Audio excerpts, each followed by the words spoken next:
Imagine waking up one day and discovering that there's no new horror movies in production. None. Now also imagine that there's no new horror movies coming to a theater. You look at the schedule and there's nothing. Imagine too that there's nothing new to rent or to stream. There's just no new horror. For some of us who remember the 1990s, it certainly felt like that, but that was more illusion than reality because there were films that snuck out, just not at the fast and furious pace of the 1980s or the 2000s. No.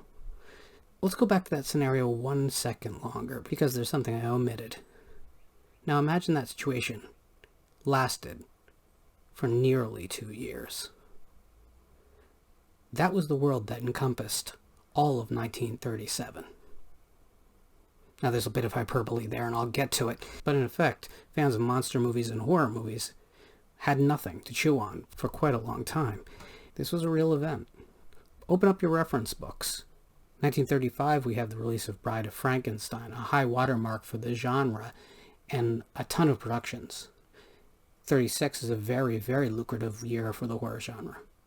37, there's nothing. What happened? You'll read online that there was a British ban on horror films, and that's not actually true. Britain didn't outright ban horror films, but what they did is install a rating system. And the H rating, which stood for horrific, was applied to almost everything that was being produced stateside in the genre. Theaters were forbade by law to sell tickets to anyone under the age of 16. That was a large part of the horror audience, both here in America and in England. So horror movies overnight lost the international market. Domestically, there was a different scenario. The Hollywood Production Code had gone into effect. Now, it had actually gone into effect in 1929, but it hadn't been enforced until 1934. And by 1935, there was already significant struggles between the production code and the studios, especially Universal. The production code was led by a man named Joseph Breen, and Breen hated the horror genre. He was a religious extremist by any record, and he really wanted to see the destruction of the genre, and for a brief moment he won that battle. You see, the production code had the right to see a screenplay before a frame was even filmed, and to demand removal of elements that they didn't see as in the public's good. The back and forth with Bride of Frankenstein had been horrific. There's an entire book devoted to the subject of James Whale fighting with Breen. But Bride of Frankenstein was one thing. It had made a lot of money. A lot of the smaller companies put a lot of their eggs in one basket following the horror boom between 1931's release of Dracula and 1935's release of Bride of Frankenstein. They wanted to cash in, but the problem is the market could not sustain them. So a lot of companies lost a lot of money, and there was even distributors and production houses that went out of business. Suddenly, horror went from its height to its nadir. No one was thinking that this was a safe bet anymore, and the censorship was a real problem. Most newspapers weren't advertising horror movies the way they had just a couple years past, and the whole business model seemed to have fallen apart. So what film caused such a clampdown? Well, today, if you watch it, you'll be surprised that it caused so much of a reaction, but it's The Raven, starring Boris Karloff and Bela Lugosi. It's a Poe adaptation, really in name only, but it uses a bunch of elements from Poe's stories to craft its own narrative. And it's a great film in its own right. It just was probably a little bit ahead of its time. The film features disfigurement and torture as main ingredients, things that later on with the Hostel and Saw films would be fairly routine, but we're talking about 1936. The censors were appalled, and while they'd already started to actually enforce the code, they circled their wagons around films like The Raven.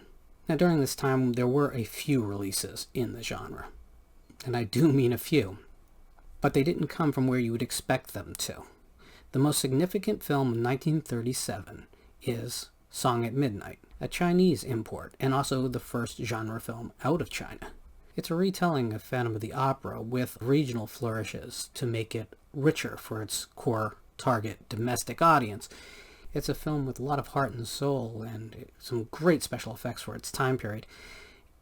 It's also, to this day, not the easiest thing to find. It was released on DVD domestically, and those DVDs go for an inflated price these days. But it's never been restored. It's never looked great. You can find a copy on the Internet Archive if you're really looking for it, but you probably will need to download it and find external English subtitles, which are out there as well, but again, it's a little bit more work. That film is a great addition to anyone's classic horror golden age library. The rest of the films I'm about to discuss don't really qualify.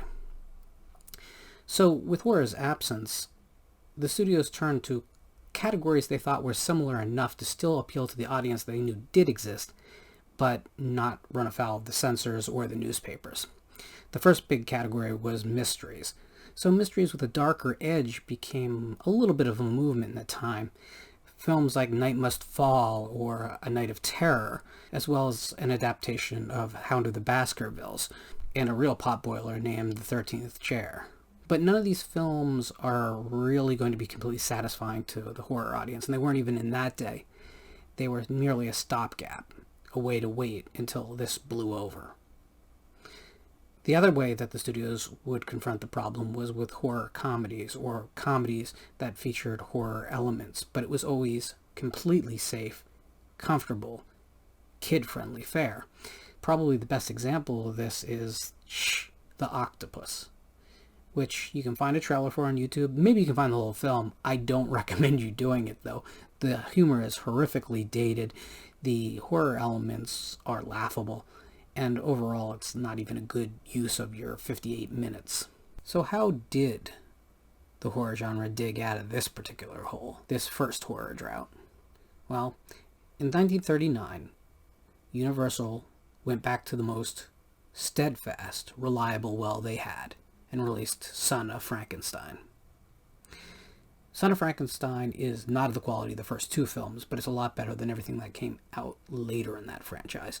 And it had a lot of compelling performances to bring in audiences, plus there was a pent-up need for the horror film. It was a perfect storm, reproved the popularity and profitability of the horror genre, and in short order, revitalized the genre and led to the 1940s, another heyday for the field. Is this something that we should fear could happen again? Well, if the 90s are an indication, then yeah, we could go through a really lean period again. I don't see a complete lack of product like in 1937 reoccurring, but it is important that you and I make a pact right here, right now, cut our thumbs and hold them together, that we will never care so little about the genre that when censors show up and start making demands that we don't fight back with everything we have. We cannot allow the business cycle or the censors to ever dominate the future of this genre. Now, the MPAA under Jack Valente was certainly a huge trial for the genre, but it really doesn't compare with Joseph Breen and the production code. Thankfully, we're beyond all that, and it looks like the rating system has lost most of its teeth. But the only way it'll stay like that, the only way that we can ensure that we do not have another nearly 2 years absent new product, is for us to go out and support what we love.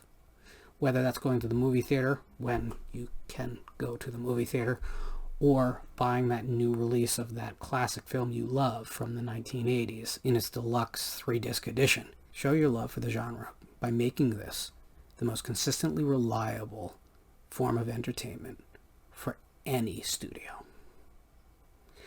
And if you do see the warning signs of censors on the hill, maybe show up to the ballot box with that in mind.